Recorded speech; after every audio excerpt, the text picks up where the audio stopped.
making disciples, transforming lives.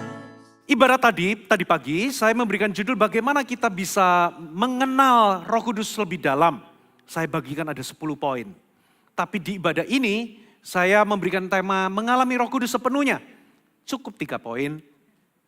Saudara, walaupun di ibadah 1 dan ibadah 2 ada overlapping, ada beberapa prinsip yang saya akan ulang. Saudara, tapi ibadah kedua ini saya akan khusus bagaimana kita bisa mengalami Roh Kudus secara penuh dalam kehidupan kita.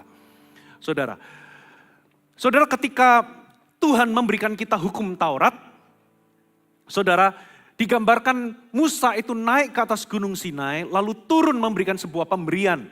Namanya adalah hukum atau the law atau hukum Taurat. Tapi apa yang terjadi? Saudara, seperti kata Paulus, hukum Taurat itu kudus, hukum Taurat itu baik, hukum Taurat itu mewahyukan standar kekudusan Allah. Bahkan saudara menggariskan mana dosa dan mana bukan. Itu baik, itu kudus. Tapi karena dosa dan pelanggaran manusia, justru hukum Taurat itu mendatangkan kematian. Bukan maksud Tuhan, tapi karena manusia itu dasarnya adalah manusia berdosa, mereka gagal dan ujungnya apa yang terjadi? Mereka 3.000 orang mengalami kematian. Tetapi di awal perjanjian baru ketika Yesus datang, saudara, dia memberikan kita sebuah pengharapan. Yesus ini naik ke sorga tetapi dia memberikan sebuah pemberian, dia mengutus rohnya kepada kita. Dan ujungnya, buah pertama dari pemberian Roh Kudus itu adalah 3.000 orang bertobat. Saudara, saya percaya ini tidak kebetulan, ini menggambarkan saudara, bahwa kita punya harapan semenjak Roh Kudus diberikan. Di perjanjian lama, pemberian Allah berupa hukum itu seharusnya mulia, kudus dan baik. Tapi justru menghasilkan kematian karena dosa. Tapi saudara, di dalam perjanjian baru, Yesus memberikan rohnya. Sekalipun kita ini punya sifat keberdosaan, tapi roh itu memberikan kita pengharapan untuk kita bisa hidup dalam kemenangan. Katakan amin. Nah itulah sebabnya saya katakan, saudara, saya katakan begini. Ketika Anda mau mengalami keselamatan, saudara perlu punya hubungan yang benar dengan Kristus. Ketika Anda menerima Injil Yesus Kristus, menerima Dia sebagai Tuhan dan Juru Selamatmu, maka Anda memiliki hubungan yang baru dengan Dia. Anda diselamatkan. Tapi ternyata kehidupan kekristenan itu bukan hanya bicara soal keselamatan. Tapi bicara mengenai bagaimana kita bisa mengalami kemenangan dalam kehidupan kita sehari-hari. Itulah sebabnya kalau Anda ingin mengalami kemenangan, bukan hanya Anda harus punya hubungan yang benar dengan Kristus, tapi Anda harus punya hubungan yang benar dengan Roh Kudus. Katakan amin. Kenapa demikian? Karena manusia itu tidak diciptakan untuk berdiri sendiri. Sebagus-bagusnya kulkas atau barang elektronik yang kita beli, secanggih-canggihnya sistem atau peralatan yang ada di dalam barang elektronik tersebut, tapi kalau kabelnya tidak tercolok kepada sumber kuasa atau sumber listrik, maka itu semua tidak berguna. Alkitab berkata, waktu kita lahir baru, kita ini dikatakan punya manusia baru. Alkitab katakan ada benih ilahi, ada nature yang baru, saudara, di dalam diri kita. Tapi sekalipun demikian, kalau kita tidak pernah terhubung dengan sumber kuasa, maka itu juga akan percuma. Bapak Ibu, satu kali saya pernah, saudara, anak saya waktu masih kecil, anak kedua saya waktu masih kecil, saudara, pinjam laptop. Lalu apa yang terjadi, saudara, dipinjam laptopnya tapi dia mengeluh, "Pak, kenapa laptopnya kok gak bisa nyala?" Saya otak-atik, iya kok gak bisa nyala. Saya cek kabelnya tercolok. kok gak bisa nyala? Waduh ini jangan-jangan rusak. Ternyata usut punya usut, waktu saya double check colokannya, dia cuma nempel di stekernya, tapi gak benar-benar tercolok. Saudara, begitu saya colokin, nyala. Begitu pula dalam kehidupan kekristenan kita, ketika kita tidak punya hubungan yang benar dengan pribadi, namanya Allah Roh Kudus. Makanya kita bisa menemukan ada banyak orang Kristen hidup di dalam kekalahan. Hidup tanpa kuasa. Dikuasai dosa, tidak bisa menang dari dosa. Saudara, padahal kita punya Allah yang maha kuasa, tapi kenapa umatnya hidup tanpa kuasa? Karena mereka tidak terhubung dengan sumber kuasa. Tidak punya hubungan apapun dengan yang namanya Roh Kudus. Makanya firman Tuhan pada hari ini, saudara, mengajak kita untuk kita tidak berpuas diri di dalam kekristenan kita. Kita tidak bicara tentang Anda rajin ke gereja, tapi lebih daripada itu kalau Anda mau mengalami kemenangan total dalam kehidupan ini, saudara perlu punya hubungan yang benar dengan pribadi ketiga dari Tritunggal, namanya Roh Kudus. Katakan amin. Nah, ada 3 poin sederhana yang saya mau share kepada saudara, bagaimana kita bisa punya hubungan yang benar dengan Roh Kudus, supaya kita bisa mengalami Dia. Saudara, bagaimana kita bisa betul-betul punya kehidupan kekristenan yang berkemenangan. Poin yang pertama, catat baik-baik saudara. Saudara perlu mengenal Roh Kudus itu sebagai pribadi. Ini poin dasar, ini yang paling mendasar. Saudara, Anda harus tahu bahwa Dia adalah seorang pribadi.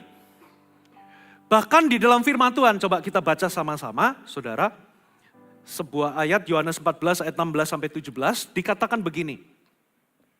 Aku akan minta kepada Bapa dan Ia akan memberikan kepadamu seorang penolong yang lain. Katakan penolong yang lain. Supaya Ia menyertai kamu selama-lamanya, yaitu Roh kebenaran. Dunia tidak dapat menerima Dia sebab dunia tidak melihat Dia dan tidak mengenal Dia. Tetapi kamu mengenal Dia. Sebab Ia menyertai kamu dan akan diam di dalam kamu. Kita sering berpikir bahwa mengalami Roh Kudus atau mengenal Roh Kudus itu hanya untuk orang-orang tertentu yang spesial. Oh, itu mungkin untuk hamba-hamba Tuhan tertentu. Tidak, saudara. Roh Kudus itu diberikan kepada semua orang percaya. Katakan amin. Dan Alkitab berkata, Dia memberikan penolong yang lain kepada kita. Apa maksudnya penolong yang lain? Penolong yang lain adalah seorang pribadi yang setara dengan Yesus Kristus, yang punya sifat dan jenis yang sama. Saudara, tidak lebih tinggi, tidak lebih rendah, tetapi Dia datang dalam bentuk yang berbeda. Yesus pada waktu itu dalam kondisi fisik berjalan bersama dengan murid-muridnya. Tapi Yesus harus naik ke sorga. Dia tidak lagi ada dalam bentuk fisik. Makanya Yesus berkata, lebih berguna kalau aku pergi, karena aku akan mengirim penolong yang lain itu kepadamu. Seseorang yang setara denganku, tapi bentuknya bukan fisik, tapi secara roh. Katakan amin. Dan Dia akan menyertai kita seminggu 2 minggu?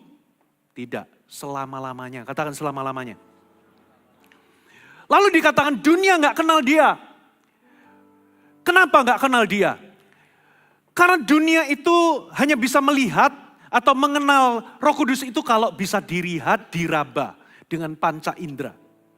Sementara pribadi Roh Kudus itu bukanlah benda, bukanlah sebuah energi, bukanlah sebuah pengaruh atau kekuatan.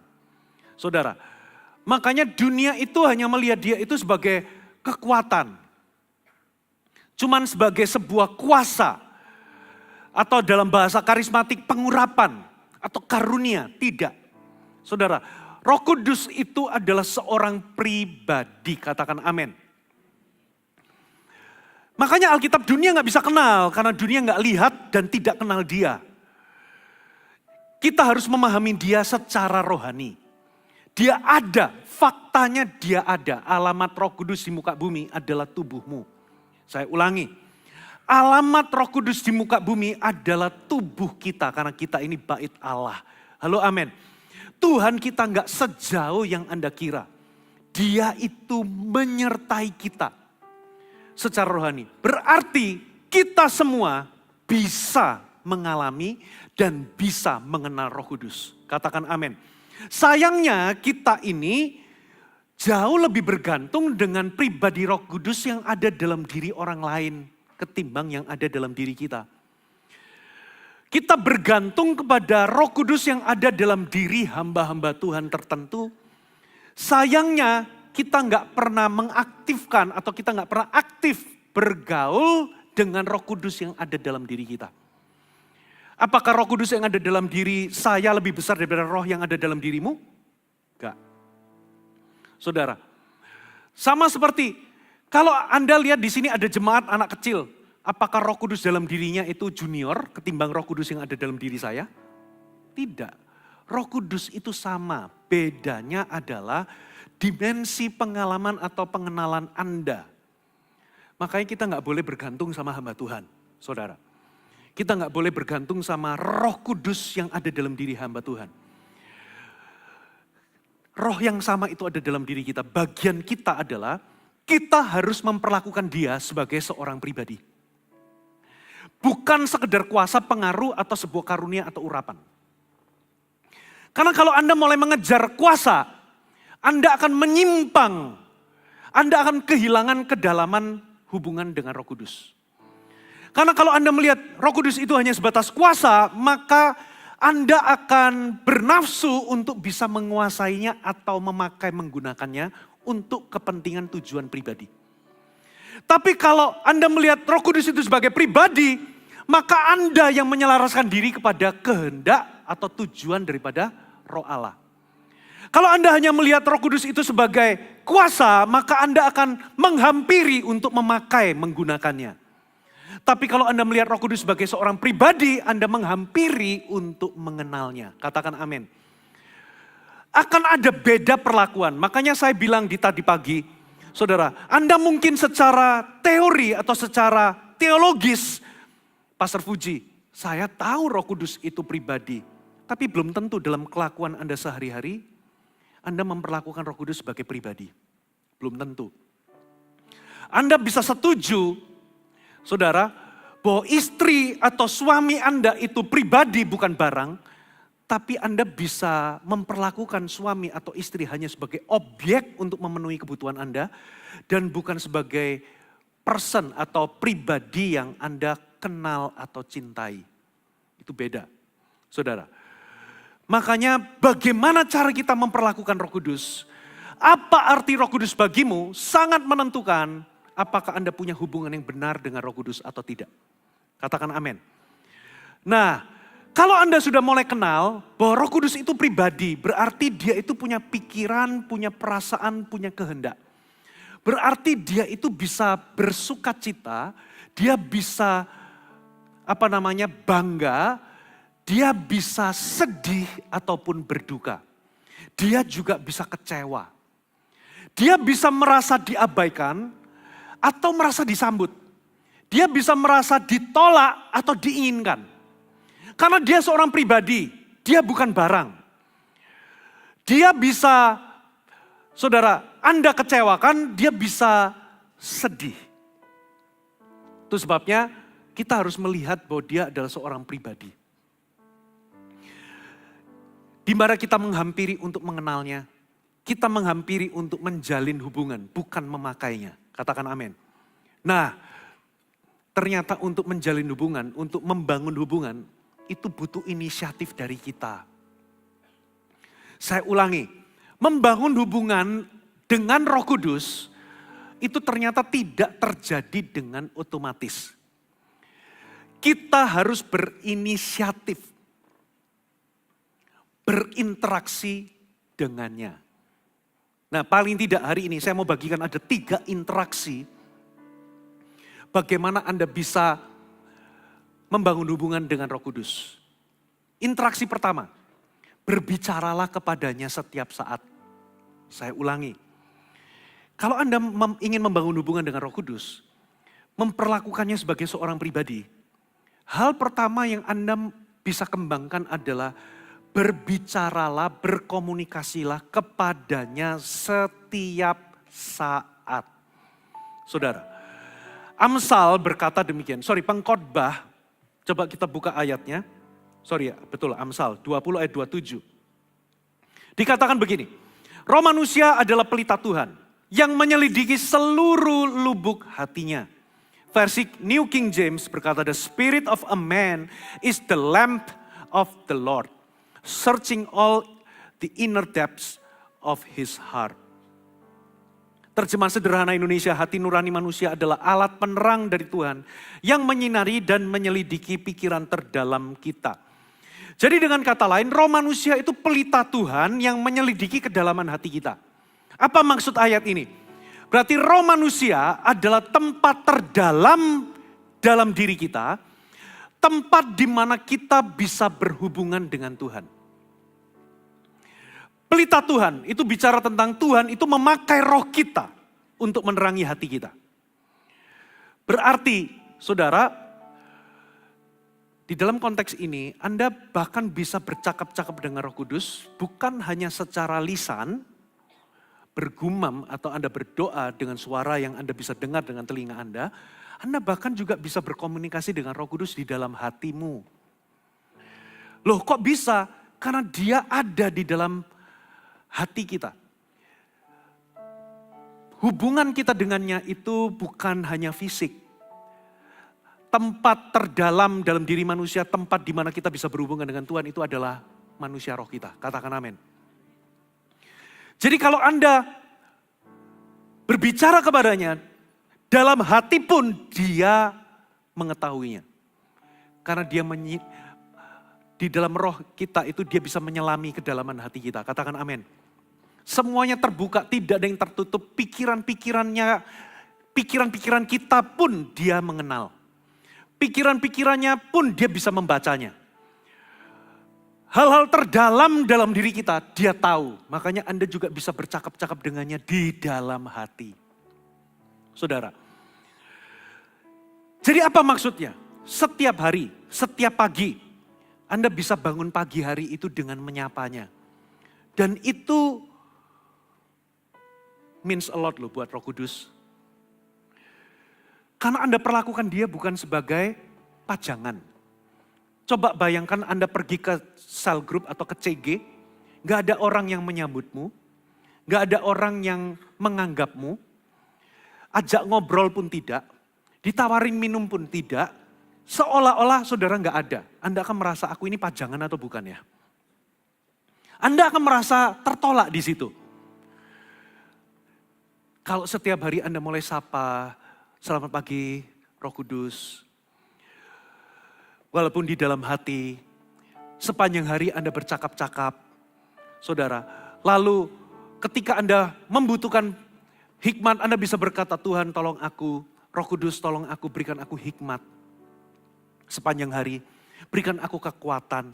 Ketika Anda membutuhkan pertolongan, Anda bisa berseru kepadanya. Setiap hari. Tolong aku bisa membedakan mana ini pikiranku sendiri dan mana kehendakmu. Aku harus pilih apa. Roh Kudus perlu untuk diajak bercakap-cakap. Anda juga bisa mengungkapkan terima kasih atau syukur Anda kepada Roh Kudus. Katakan amin. Terima kasih Roh Kudus, terima kasih untuk berkat-Mu. Semakin Anda melatih diri untuk bercakap-cakap, semakin Anda akan mengenalnya. Katakan amin. Every day, saudara. Lalu yang kedua, saudara. Saudara perlu menjadikan Roh Kudus itu sebagai guru privat saudara. Katakan guru privat. Coba kita buka ayatnya, saudara. Yohanes pasal 16, ayat 12 sampai 13. Yohanes 16 ayat 12 sampai 13. Masih banyak hal yang harus kukatakan kepadamu, tetapi sekarang kamu belum dapat menanggungnya. Ini siapa yang ngomong saudara? Yesus. Yesus berkata, masih banyak yang aku mau katakan tapi kamu belum dapat menanggungnya. Jadi di sini ini memberikan kita sebuah gambaran.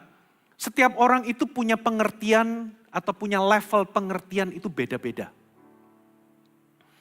Waktu itu Yesus gak bisa mengatakan semuanya. Karena mereka belum dapat menanggungnya. Tapi ada kabar baiknya begini. Tetapi apabila ia datang, siapakah dia? Yaitu roh kebenaran.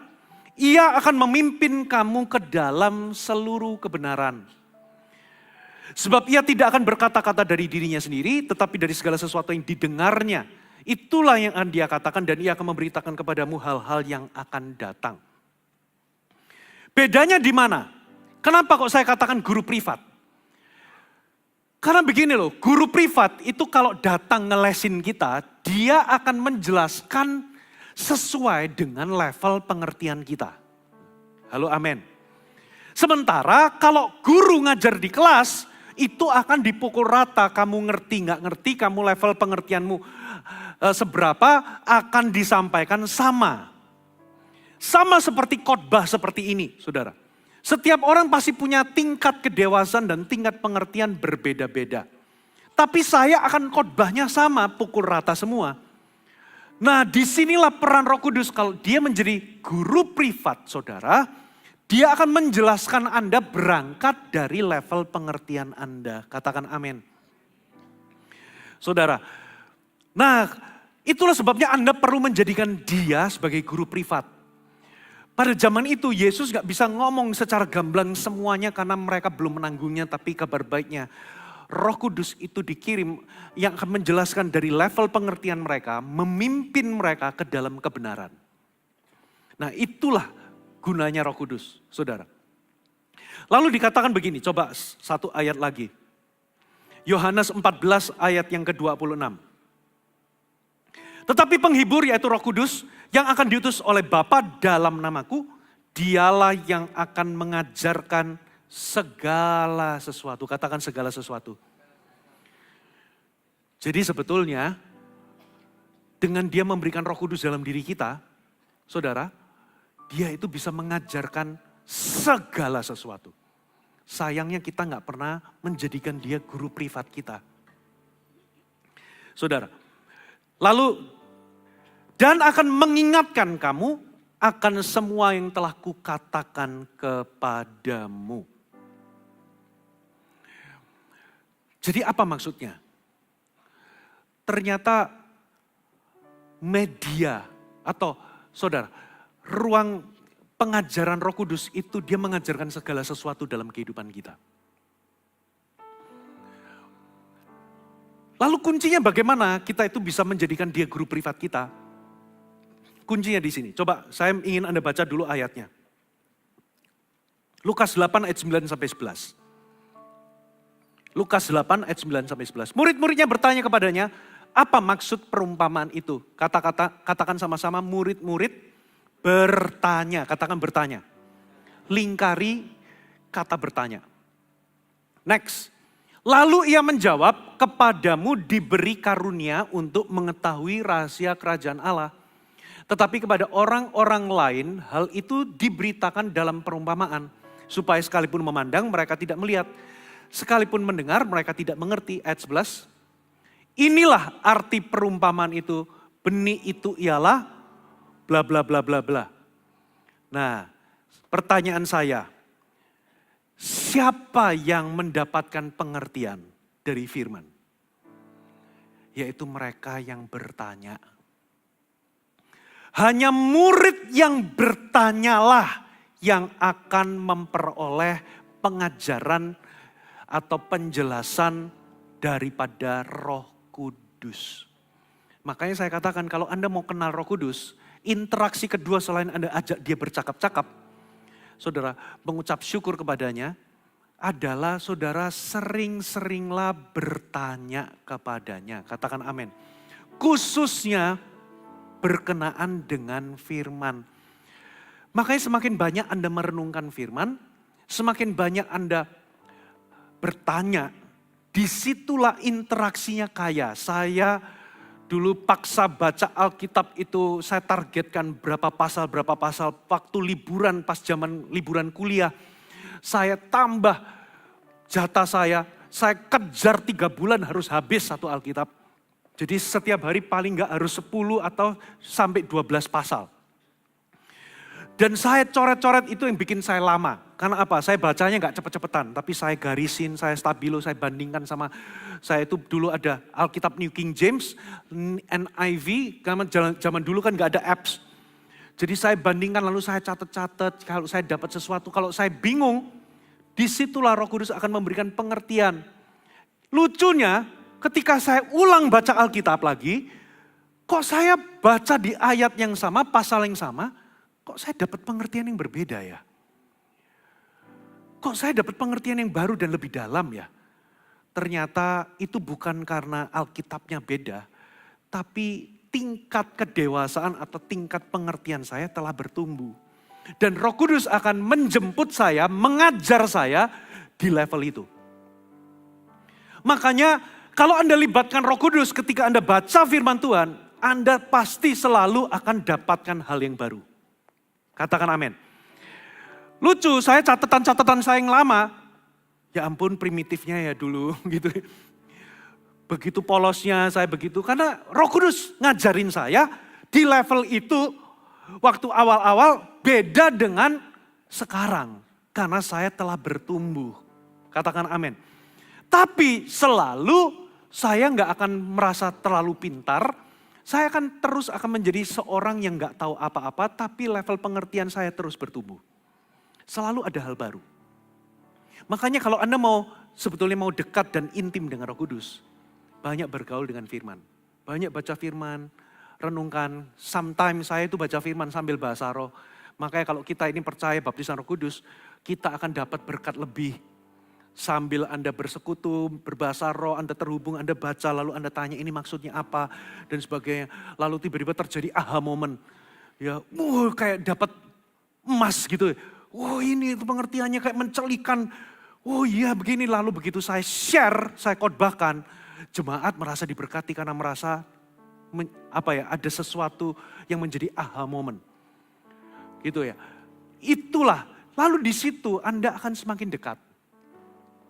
Bahkan Roh Kudus bisa memberikan Anda sebuah janji. Kok bisa ya aku lagi ngalami sesuatu terus baca ayat, kok ayatnya bisa ngomong tentang situasiku. Itu Roh Kudus.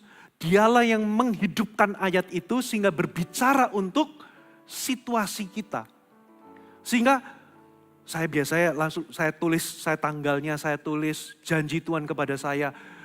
Gini dari ayat-ayat yang di-highlight sama Roh Kudus. Jadi sebuah pengertian janji. Lalu apa yang terjadi? Begitu itu tergenapi. Biasanya saya akan tulis centang, saya kasih tanggal barunya. Saya ngomong digenapi itu bisa membuat merinding. Kenapa? Berarti Roh Kudus benar-benar ngomong. Roh Kudus sudah ngomong, Roh Kudus sudah janji dan digenapi. Itu akan jadi, makanya Alkitab saudara akan jadi sesuatu yang hidup. Lalu Anda makin kenal cara atau the way Roh Kudus bicara dalam hidupmu melalui Alkitabmu dan itu akan sangat personal. Katakan amin. Itu akan sangat personal.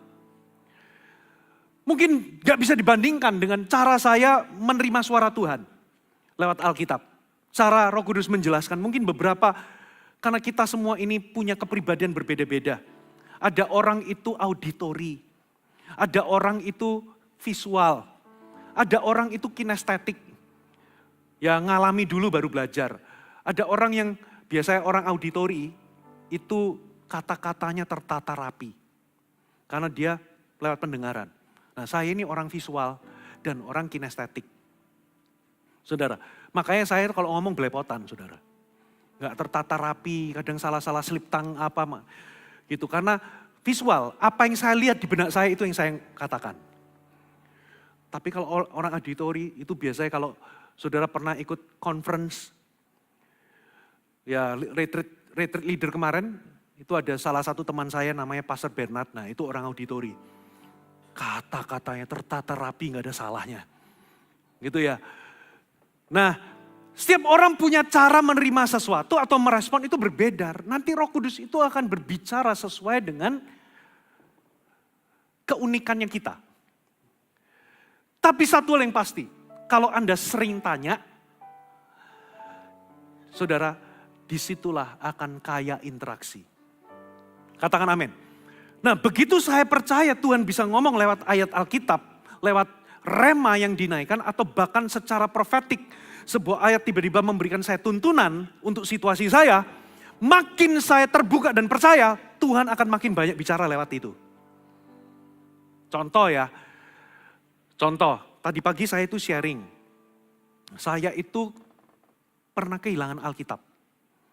Habis pelayanan saya cari Alkitabnya nggak ada. Waduh saya minta sekretaris teleponin hotelnya apa nggak ketemu. Lalu sebelumnya saya punya banyak pengalaman karena saya punya perpustakaan pribadi gitu ya. Saya tuh kadang kalau ingat satu buku dan saya harus baca, tapi nyarinya itu kadang susah saudara. Di mana ini saya taruh apalagi kalau habis pindahan rumah. Itu biasanya saya itu beberapa kali saya tuh oke, tenang, langsung berdoa, Roh Kudus tolong aku, sambil nyari-nyari Roh Kudus tolong. Nanti dia itu bisa highlight pandangan saya kepada satu sisi dan bukunya di situ. Atau tiba-tiba saya itu pokoknya nyari, nemu gitu ya. Atau tiba-tiba pokoknya percaya atau nggak percaya, Roh Kudus bisa kasih tahu. Nah satu kali Bible saya itu hilang. Saya cari-cari nggak ada di tas, di koper nggak ada. Ya, singkat cerita ya, setelah ketemu itu ketahuan ternyata karena saya taruh di koper dan bersama dengan, karena saya habis pelayanan itu juga sekaligus liburan sama anak-anak ikut. Baju anak saya yang sudah di laundry itu ditumpuk bareng dengan Alkitab saya sehingga waktu diambil, yang baju-baju bersih itu dimasukkan ke lemari anak di lantai bawah. Nah, saya mana kepikir itu di situ. Saya cari sehari gak ketemu. Sampai hari kedua itu saya sampai bertobat, minta Tuhan saya itu sampai berdoa, Tuhan tolong ketemukan. Minta ampun kalau aku sampai lalai. Alkitab kok geletakan mungkin ya, saya merasa berdosa di situ. Roh Kudus tolong temukan, tunjukkan Roh Kudus. Tiba-tiba waktu saya duduk di sofa itu, tiba-tiba TV saya itu mata saya tertuju kepada TV. TV-nya itu lagi ada sebuah movie. Kebetulan orang itu ngomong dia itu movie-nya itu tentang pencarian sebuah harta karun lah. Ya, dia itu bisa nulis kalau sesuatu itu missing itu bisa ditemukan. Tapi kalau gone itu nggak bisa ditemukan. Highlightnya itu missing. Itu kayak langsung teks. Itu kayak lompat, tiba-tiba saya rasa damai sejahtera. Barusan saya doa dan Roh Kudus menjawab lewat teks itu. Saya langsung damai sejahtera ini berarti ada di rumah. Udah saya santai aja, besoknya. Tiba-tiba Pastor Lena, istri saya, tangannya di belakang gini. Kok aku punya surprise. Saya langsung ngomong gini, Alkitab kan? Kok tahu? Ya, kamu pasti gak percaya. Roh Kudus sudah ngomong sama saya. Roh Kudus sudah ngomong sama aku. Cuman yang aku tanya, nemu di mana? Ternyata dia ngomong ini ditemuin. Ternyata di lemari baju anak lantai bawah. Kok bisa? Saya dulu kok bisa? Tapi Roh Kudus sudah ngomong, kamu akan nemuin. Itu cuman terselip. Rupa-rupanya waktu beresin itu diambil satu baju itu langsung dimasukin, itu bareng Alkitab. Tapi saya nggak mungkin kepikir itu di kamar bawah, kamar anak pula. Di lemari baju lagi. Itu nggak bakal kepikir. Tapi percaya nggak percaya, kalau Anda tanya, Roh Kudus akan jawab. Nah, masalahnya kita itu seringkali skeptis dan tidak percaya bahwa dia bisa merespon. Nah, kalau Anda skeptis, sudahlah. Channel itu akan tertutup bagimu. Tapi kalau Anda percaya Roh Kudus itu bisa bicara, bisa lewat ayat Alkitab berbicara secara profetik untuk situasimu, atau mengajarkan Anda, memberikan Anda sebuah rema, atau bisa memberikan Anda sebuah suara Roh Kudus berupa kata-kata di hati, bisa satu kata, saudara, atau bisa sebuah kalimat, beneran sebuah kalimat. Atau bukan kata-kata atau bukan kalimat, tapi sebuah gambaran di benak saudara. Nah ini sebuah gambaran mental gitu ya, bukan penglihatan open vision, bukan. Terus terang sampai hari ini saya nggak pernah ngalami open vision, tapi gambaran di mental. Saya doakan orang tiba-tiba lihat ada apa itu namanya, pisau apa namanya? Bukan keris, bukan pisau dokter. Saya langsung ngomong, saya lihat gambar pisau kamu begini-gini. Kok tahu saya ini dokter bedah? Saya juga nggak tahu. Saya dapat gambaran aja, bukan sebuah kata, bukan sebuah kalimat, tapi sebuah gambaran. Saya doakan orang, tiba-tiba saya ngelihat sesuatu, saya lupa. Saya ngomong ke orangnya, orang itu kaget, saya baru baca ayat itu tadi pagi. Terima kasih Ko Fuji, ini jadi peneguhan buat saya. Saya tahu dari mana, Roh Kudus ngomong tapi bentuknya sebuah gambaran di pikiran saya, di imajinasi saya. Atau, ya kalau Anda percaya Tuhan juga bisa memberikan penglihatan open vision. Nah itu istri saya sering. Dia tiba-tiba naik bis gitu, tiba-tiba buka catatan dia. Ngapain ini? Ternyata dia habis dapat penglihatan lalu dicatat. Bisa juga Tuhan bicara lewat mimpi. Saudara. Nah, tapi kalau Anda skeptis, maka channel itu akan tertutup bagimu. Kalau Anda nggak percaya Roh Kudus bisa berespon, dia bisa jawab pertanyaan saudara. Sudah tertutup. Saudara.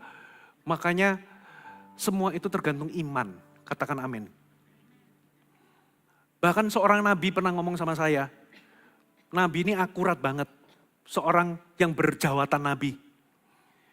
Dia melayani hamba Tuhan. Dia dilayani seorang hamba Tuhan. Hamba Tuhan itu bergerak dalam karunia profetik. Dia ada di situ. Saya melihat, saya ada seorang perempuan bernama J. Tuhan tunjukkan huruf J. Lalu siapa di sini? Lalu dia kasih spesifik, saudara. Lalu hamba Tuhan ini setelah kebaktian, nabi ini datangi hamba Tuhan ini. Bapak kenapa nggak tanya Tuhan lagi, namanya itu apa? Bukan hanya J. Lalu sang hamba Tuhan ini ngomong, pasti Bapak takut salah kan? Gitu. Kebenarannya iya. Makanya dia gak bertanya lebih lanjut. Makanya untuk tanya sesuatu yang profetik. Kenapa? Karena dia tanya dan Tuhan kasih tahu nama lengkapnya. Bahkan sampai rumahnya nomor berapa. Bahkan kalau Anda mau bergerak dalam karunia profetik. Basicnya itu iman. Saudara. Kalau Anda gak percaya Tuhan bisa ngomong sespesifik itu. Ya. Jadilah seperti yang Anda percaya. Nah, saya nggak mau Anda jadi ekstrim, tidak. Tapi poinnya, basicnya adalah Anda harus percaya bahwa dia bisa berbicara, meresponi Anda. Makanya interaksi kedua yang Tuhan mau adalah sering-seringlah bertanya. Saya dengar juga ada satu kali ada seorang hamba Tuhan sharing di dalam khotbahnya, ada seorang bapak buka soto. Saudara, ternyata laris. Lalu singkat cerita dia dikhianati sama karyawannya yang kokinya itu yang bikin soto itu. Ya kokinya pergi buka depot soto yang baru. Nah dia nggak bisa masak. Dia coba masak jadinya rawon. Lalu dia bingung, dia tanya, Roh Kudus gimana? Percaya nggak percaya, Roh Kudus itu bisa ngomong begini. Bisa kasih tahu, kamu masukkan dulu bahannya, lalu bumbu ini, baru bumbu yang ini. Jangan dimasukkan dulu sebelum bumbu ini masuk dan sebagainya. Ternyata Roh Kudus bisa berbicara, bisa kasih hikmat. Dan singkat cerita, masakannya jadi enak. Saudara, makanya Roh Kudus itu bukan hanya dilibatkan waktu pelayanan, tidak. Dalam kehidupanmu sehari-hari. Dalam usahamu, di dalam, karena apa? Dia ini ngerti semuanya. Katakan amin. Cuman pertanyaannya, Anda percaya kagak? Dia bisa bicara. Dia bahkan bisa bicara, misalnya ya, saya tanya Roh Kudus ini maksudnya ayatnya ini artinya apa? Roh Kudus gak langsung jawab. Begitu saya keluar, tiba-tiba ada sebuah situasi, itu kejadian seperti kayak, waduh, ini tuh tinggal 5 menit. Saya baru poin pertama ini. Pernah lihat Yeremia? Dia disuruh pergi kepada orang, lalu nanti kamu akan melihat seseorang itu begini-begini, baru dia akan mendapatkan pengertian di situ. Nah, Roh Kudus juga sama. Gak selalu Anda langsung dijawab detik itu, tapi waktu Anda keluar, Anda melihat sebuah situasi, tiba-tiba, oh ini toh artinya. Roh Kudus itu bisa kasih penjelasan. Dia bisa meresponimu. Nah, semakin Anda menghargai, terima kasih Roh Kudus kau sudah bicara, kasih jawaban. Makin Anda bertumbuh di dalam interaksi itu. Dan Anda akan, percaya nggak percaya, semakin kenal Roh Kudus. Nah, interaksi ketiga, saya catat ini. Belajarlah mengenali suara Roh Kudus. Nah, di dalam Anda berinteraksi, mengajak bicara, lalu Anda bertanya kepadanya. Sekarang giliran Anda harus belajar mendengar suaranya, katakan amin. Nah, disinilah perlu Anda bisa membedakan mana suara Tuhan, mana yang bukan. Yang pasti suara Tuhan pasti tegas, lembut, ada damai sejahtera, tidak akan memberikanmu ketakutan atau kebingungan. Setan itu bersifat memberikan ketakutan, bahkan mengintimidasi dan dan sering tidak sesuai dengan firman. Kalau Roh Kudus itu pasti sesuai dengan firman. Dia akan pasti inline dengan firman. Kadang juga ada pertimbangan kita sendiri. Bedanya di mana? Kalau itu Roh Kudus biasanya ada damai sejahtera. Kalau itu mimpi dari Tuhan, dengan Anda kebanyakan nonton TV terus mimpi, biasanya Anda lupa. Tapi kalau dari Roh Kudus itu akan nempel. Dan ada damai sejahtera. Dari setan itu bisa Anda nempel, ingat. Tapi bedanya Anda akan takut dan bingung. Nah, makanya setan juga bisa kasih mimpi, saudara. Nah, cara membedakannya, mau tidak mau Anda harus bergaul dengan firman. Dia pasti inline dengan firman. Lama-lama Anda semakin bergaul, Anda makin kenal. Katakan amin. Anda pasti di rumah tahu kan siapa yang buka pintu, itu suamimu atau anakmu. Caranya nutup pintu juga ketahuan. Gitu ya. Kalau istri saya itu biasanya bukanya pelan-pelan gitu. Tapi kalau saya, gleng gitu. Ya, ketahuan dari cara ketuk pintunya, cara jalannya, bunyi langkah kaki kita kenal. Kenapa kok kita bisa kenal? Karena kita bergaul. Makin lama Anda belajar untuk mendengar suaranya, lama-lama Anda kenal. Hari ini kalau Anda tanya sama saya susah jelasin. Pokoknya saya tahu dan tahu ini Roh Kudus yang ngomong. Karena lewat kebiasaan. Katakan amin. Jadi gak ada yang instan, berproseslah. Amin saudara. Nah sekarang poin kedua, haleluya, tinggal 2 menit. Mau tabrak terus atau kita tutup? Yang ngomong lanjut angkat tangan. Nah berarti yang gak angkat tangan tolong salahkan nanti yang kalau pulangnya agak telat. Salahkan yang angkat tangan. Poin pertama, kenali Roh Kudus sebagai pribadi. Ada 3 interaksi yang saya bagikan kepada saudara. Yang kedua, saudara perlu mengizinkan Roh Kudus bekerja. Mengubah hidup Anda. Maksudnya bagaimana? Saudara, karena waktu saya sudah singkat, saya nggak bisa bukakan ayatnya. Begini saudara, kalau Anda perhatikan dalam kehidupan orang Kristen, ternyata tidak semua orang Kristen itu hidup di dalam taraf yang sama. Paulus itu membagi, ternyata ada 3 taraf kehidupan. Makanya kalau Anda lihat sekeliling kita, kok ada ya orang Kristen yang penuh beban berat, hidupnya gak penuh sukacita, sementara yang satu penuh kemuliaan, penuh sukacita. Kenapa yang satu stagnasi, mandek rohani, yang satu itu bertumbuh pesat? Kenapa yang satu itu bisa menang terhadap dosa, menang terhadap godaan, bisa menang terhadap persoalan hidup, yang satu itu mengalami kekalahan demi kekalahan. Yang satu kita bisa melihat ada seseorang itu hidup bagi Tuhan, bahkan rela mensupport dan generous memberi bagi pekerjaan Tuhan. Yang satu itu bisa kikir, cinta uang, penuh dengan kekhawatiran dan ketamakan. Kok bisa sama-sama orang Kristen, tapi kok kehidupan yang dijalani bisa beda? Sederhana, saudara. Jawabannya sederhana. Karena tidak semua orang Kristen hidup di taraf yang sama. Paulus membagi ada 3 taraf kehidupan. Yang pertama itu dikatakan manusia berdosa.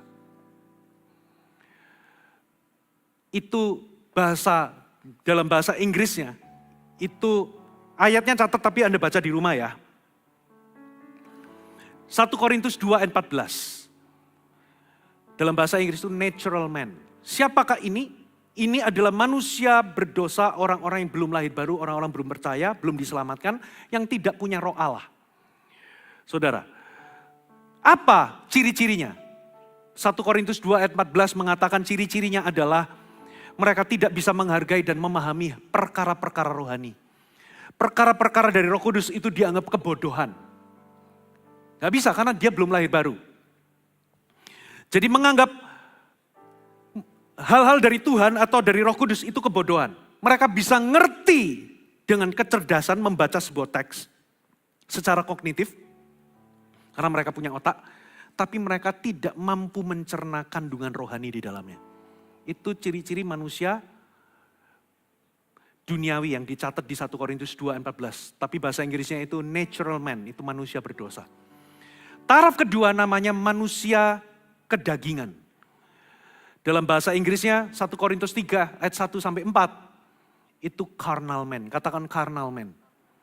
Siapakah carnal man? Itu Paulus menjelaskan mereka adalah manusia kedagingan. Mereka orang percaya karena Paulus menyebutkan mereka sebagai saudara-saudara. Cuma mereka tidak hidup menurut roh tapi hidup dikendalikan oleh daging. Mereka hidup bagi diri sendiri dan bukan untuk Tuhan. Mereka tidak tunduk kepada pimpinan Roh Kudus melainkan dikendalikan oleh keinginan daging. Ciri-cirinya Alkitab katakan mereka itu terus jadi bayi rohani terus. Saudara, gak bisa makan makanan keras. Jadi mandek, stagnasi secara rohani. Kedua, bebal terhadap kebenaran. Memelihara kebiasaan berdosa. Duniawi di dalam atau kedagingan di dalam cara hidupnya. Dan Paulus juga mengatakan mereka sektarian. Kenapa? Mereka itu lebih setia kepada golongan tertentu, figur tertentu sehingga menimbulkan perpecahan, iri hati dan perselisihan. Makanya Paulus ngomong, bukankah kalau masih ada iri hati dan perselisihan dan perpecahan itu membuktikan bahwa kamu masih duniawi atau masih kedagingan? Saudara, nah taraf ketiga namanya manusia rohani atau spiritual man. Ayatnya di 1 Korintus 2 ayat 15 sampai 16. Saudara, manusia rohani adalah semua kebalikan dari manusia kedagingan tadi. Mereka memiliki hubungan yang benar dengan Kristus dan Roh Kudus. Ciri-cirinya apa? Mereka bertumbuh pesat secara rohani, mereka tunduk dalam kebenaran, mereka terpisah dari gaya hidup keduniawian, mereka hidup menyenangkan Allah, dan mereka bergantung. Mereka gak hidup dari dirinya sendiri, untuk dirinya sendiri, plus mereka bergantung dengan Roh Kudus di dalam segala sesuatu. Itu namanya manusia rohani. Pertanyaannya, Anda hidup di taraf mana?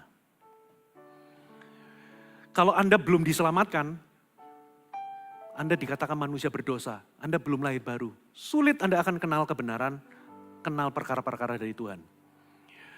Yang kedua, mungkin Anda sudah lahir baru, tapi Anda hidup dikuasai oleh keinginan daging. Anda tidak tunduk kepada pimpinan Roh Kudus. Yang ketiga itu spiritual man. Orang yang hidup menundukkan dirinya di bawah kendali Roh Kudus. Nah, lalu bagaimana saya bisa hidup menurut roh? Simple, saya ada 3 hal yang saya mau share. Tapi saya sorry ya gak bisa bukakan ayatnya. Karena Anda percaya aja sama saya ya. Yang pertama, saudara harus terus-menerus dipenuhi oleh Roh Kudus. Paulus berkata, janganlah mabuk oleh anggur, tapi hendaklah engkau penuh dengan Roh Kudus. Apa maksudnya ini? Kata penuh dengan Roh Kudus di sini, dalam bahasa aslinya itu tersirat bahwa ini adalah sesuatu pengalaman yang terus-menerus berkelanjutan. Bahasa Yunani tidak mengenal present continuous, tapi bahasa Yunani itu pakai kata imperatif yang memberikan sebuah sense, walaupun itu present tense, tapi itu berkelanjutan. Tapi kalau dalam bahasa Inggris itu pakai present continuous. Maksudnya itu sesuatu yang terus-menerus berlangsung. Ibaratnya apa sih? Penuh dengan Roh Kudus. Kenapa kok disandingkan dengan mabuk anggur? Karena secara prinsip sama. Ketika Anda mabuk oleh anggur, berarti Anda di bawah pengaruh alkohol. Tapi kalau Anda penuh dengan Roh Kudus, itu mabuk oleh Roh Kudus, itu artinya Anda di bawah pengaruh Roh Kudus. Ciri-cirinya orang yang di bawah pengaruh alkohol adalah yang pertama, saudara, dia akan melakukan sesuatu yang tidak normalnya dia lakukan. Kata-katanya meracau, betul ya? Jalannya sempoyongan, kehilangan keseimbangan, dikuasai hawa nafsu dan biasanya melanggar batas-batas moral. Emosinya labil, meledak-ledak, gak bisa mengendalikan diri. Lalu biasanya apa? Dia mudah tersinggung dan akhirnya orang-orang yang mabuk itu biasanya melukai orang. Nah, kebalikannya, orang yang di bawah pengaruh Roh Kudus, Anda juga akan melakukan hal-hal yang tidak normal yang biasa Anda lakukan. Dulu Anda suka membenci, sekarang Anda mengasihi. Dulu Anda keras kepala, sekarang Anda kok bisa nurut. Dulu Anda pelitnya bukan main, sekarang kok bisa generous. Dulu Anda mementingkan diri sendiri, egois, sekarang kok bisa Anda itu selfless. Dulu Anda itu ya apapun. Kok bisa Anda bisa melakukan? Karena Anda di bawah pengaruh alkohol Roh Kudus tadi.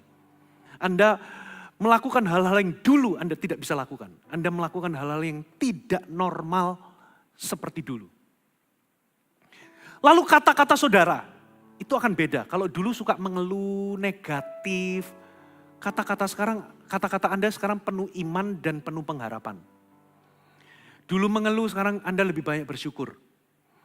Terus apalagi, secara emosi Anda akan penuh dengan pengendalian diri. Emosimu penuh dengan damai sejahtera, sukacita penuh dengan ketenangan. Lalu apalagi, perilaku saudara akan lebih banyak mencerminkan seperti Yesus. Anda akan hidup dalam kekudusan, bukan melanggar batas moral. Lalu apa yang terjadi kalau mabuk anggur? Anda akan menyakiti orang lain atau melukai orang. Tapi sekarang Anda jadi berkat. Anda membangun orang dan bukan melukai orang. Katakan amin. Nah itu yang terjadi kalau Anda terus-menerus dipenuhi. Oke Pastor Puji, gimana caranya terus-menerus penuh? Sederhana. Kalau Anda mau mabuk anggur, gak cukup Anda memandangi minuman keras. Ini ada anggur, dipandang-pandang. Lalu kita membicarakan anggur, enggak. Anda harus minum.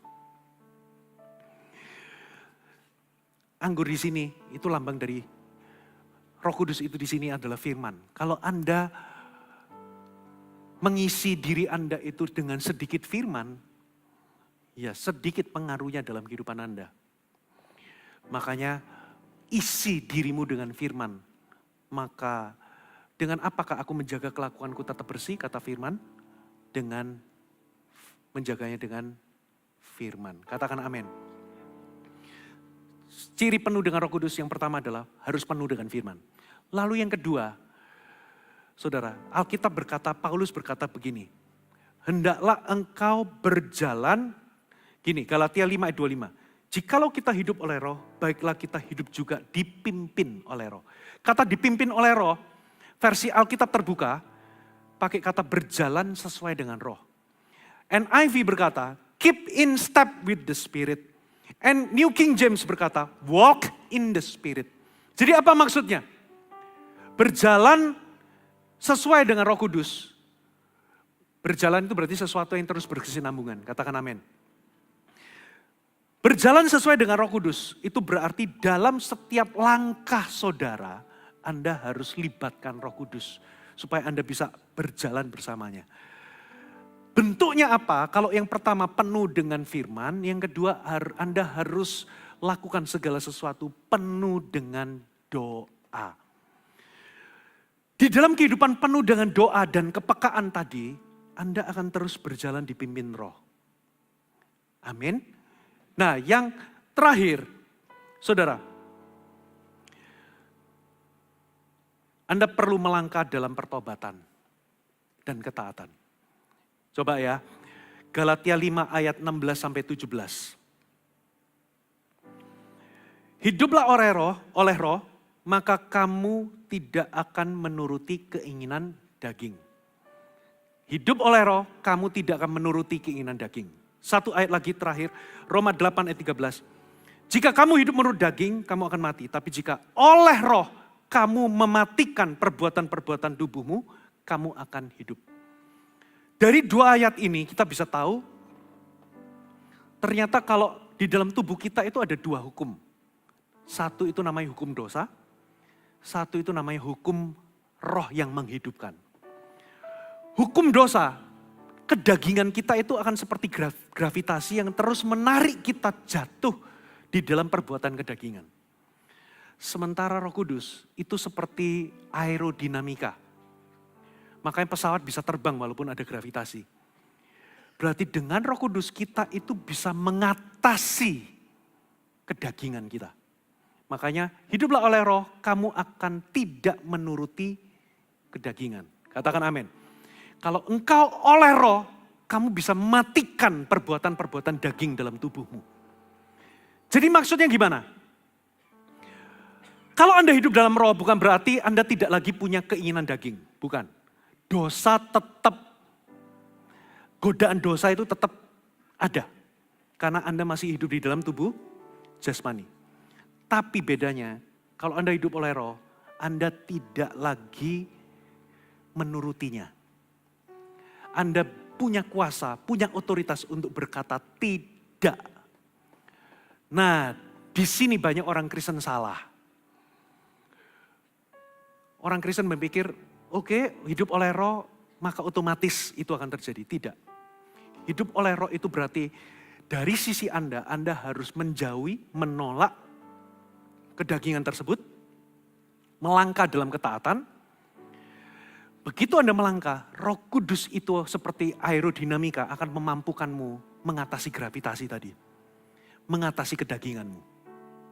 Katakan amin. Jadi harus dibarengi dengan sebuah keputusan untuk Anda menolak perbuatan daging itu, menolak dosa itu atau menolak godaan itu, baru di situ kuasa Tuhan memampukan Anda. Katakan amin. Jadi kita bisa punya kuasa untuk berkata tidak kepada godaan. As long kita melakukan bagian kita, yaitu kita bertobat, meninggalkan dosa, menolak dosa, dan melangkah dalam ketaatan. Katakan amin. Percuma Anda punya baju Iron Man. Saudara, kalau Anda nggak akan terbang kalau Anda tidak lompat. Anda nggak akan bisa memukul lawan kalau Anda tidak mengayunkan lengan saudara. Bedanya waktu ini diayun dengan baju Iron Man itu, kita akan bisa menghancurkan barang-barang yang kokoh dan kuat. Jadi dengan kata lain, kita ini seperti punya baju itu, punya kuasa di dalam Roh Kudus. Tapi kuasa itu gak akan aktif tanpa dibarengi ketaatan dan langkah Anda untuk menolak dosa, berkata tidak kepada dosa, menjauhi dosa. Amin. Jadi gak ada tuh, gak apa-apa Pastor Fuji saya penuh Roh Kudus, saya nonton tontonan yang melanggar moral sambil berbahasa roh. Gak ada. Ya, kalau Anda gak nolak, ya Anda akan jatuh walaupun Anda berbahasa roh. Katakan amin. Nah, minus 3 menit. Yang terakhir, ini poin terakhir saudara. 1, 2, 3. Pertama apa saudara? Mengenal Roh Kudus secara pribadi. Kedua, mengizinkan dia bekerja. Saudara, dengan apa? Penuh dengan roh, banyak doa, berjalan dengan Roh Kudus. Yang ketiga, tolak dosa. Bagian terakhir, Anda perlu mengizinkan Roh Kudus memberdayakanmu. Nah, saya tutup dengan ini. Wah, berarti ini memberikan harapan, sebentar lagi selesai. Tapi penutupnya 20 menit. Saudara, ada 2 pekerjaan Roh Kudus, di dalam dan di atas. Di dalam itu yang tadi mengubah karakter kita.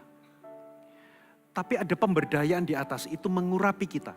Supaya kita bisa melakukan pekerjaan-pekerjaan Kristus dengan efektif. Kenapa kita butuh pemberdayaan di atas? Gak cukup di dalam, Karena ada banyak orang-orang yang perlu diusir setan. Dilepaskan dari kegelapan. Perlu kesembuhan. Itu semua nggak bisa kita lakukan dengan kekuatan kita sendiri. Kita butuh karunia Roh Kudus, kita butuh pengurapan atau pemberdayaan daripada Roh Kudus. Katakan amin. Loh kenapa kok kita butuh itu Pastor Fuji? Karena ada banyak jiwa-jiwa, karena berkenaan dengan tugas dan misi kita di kerajaan Allah. Amin. Nah, Paulus itu menegur dua jenis gereja. Yang pertama adalah gereja Korintus. Gereja yang kuat di dalam karunia, tapi lemah di dalam karakter. Apa teguran Paulus? Paulus berkata, kejarlah kasih dan usahakan dirimu memperoleh karunia-karunia Roh Kudus, terutama karunia bernubuat. Ternyata Paulus tidak memadamkan semangat mereka untuk beroperasi dalam karunia dan kuasa. Tapi Paulus memberikan di saat bersamaan, memberikan sebuah tujuan yang lebih tinggi. Kejarlah karakter, kejarlah kasih. Makanya setelah di ayat 1 Korintus 12 itu di pasal 13, Paulus ngomong banyak tentang kasih. Percuma kamu itu punya berbahasa seperti malaikat, tapi kalau nggak punya kasih, kasih itu apa, sabar itu semua karakter. Gereja Korintus itu adalah gereja yang kuat di dalam karunia, tapi lemah di karakter. Tapi ada gereja Tesalonika. Kalau Anda baca, itu banyak pujian ini gereja kuat di dalam karakter, tapi lemah di dalam kuasa. Makanya teguran Paulus, nasihat Paulus untuk Tesalonika adalah jangan padamkan roh. Lalu di ayat berikutnya, jangan anggap remeh nubuatan. Tapi dibalance sama Paulus, but jangan liar, ujilah segala sesuatu.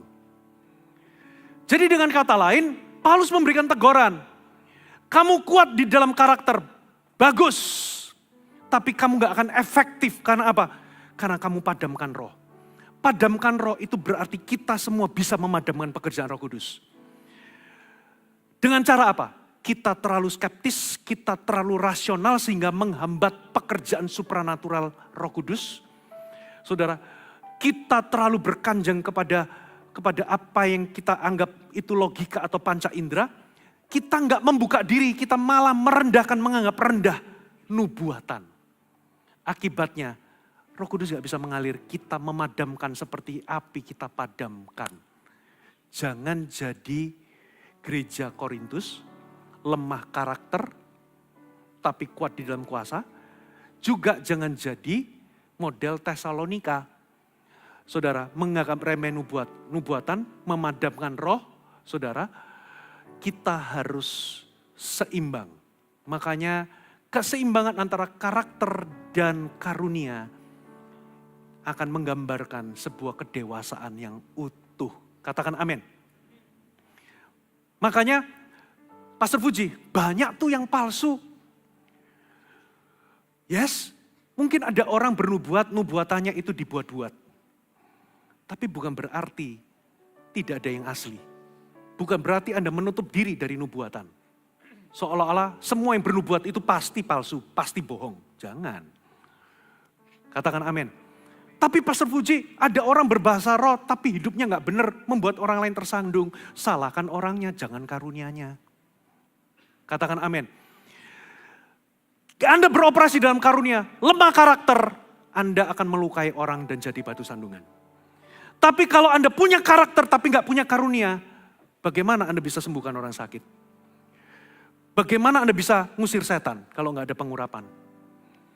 Bagaimana Anda karakter rendah hati, tapi ini orang butuh kelepasan. Bagaimana Anda melepaskan? Dengan kuasa. Katakan amin. Jadi Anda perlu bertumbuh di dua area ini. Makanya poin ketiga saya tulis, jangan padamkan roh. Buka dirimu, saudara. Ujilah segala sesuatu, jangan liar. Tapi jangan juga skeptis. Katakan amin. Ngomong sama Roh Kudus, use me. Bawa aku dalam pengalaman usir setan. Dalam pengalaman doakan orang bisa ngalami kesembuhan. Bawa aku dalam pengalaman untuk aku bisa bergerak dalam karunia profetik. Untuk menguatkan orang. Coba ya orang Anda doakan tiba-tiba, loh kok tahu itu, dia akan merasa seperti dicium oleh Tuhan. Kalau Anda cuma doakan sendiri tanpa karunia Roh Kudus, mereka merasa dicintai olehmu. Tapi kalau Anda doakan orang lalu ada pernyataan Tuhan Anda sampaikan, orang itu merasa dicintai oleh Tuhan. Jangan tolak karakter, jangan juga tolak karunia. Mari kita bangkit berdiri sama-sama. Kali ini benar-benar selesai.